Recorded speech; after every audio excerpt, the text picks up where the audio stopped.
Hold on to your seats. Bollywood's Govinda has just had a shocking accident. In a shocking turn of events, Bollywood actor and politician Govinda accidentally shot himself in the leg at his Juhu residence. The incident happened while he was preparing to leave for a show in Kolkata.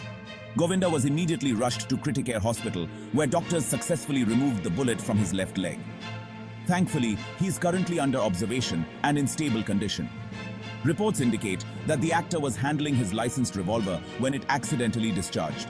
The police have since seized the weapon and launched an investigation.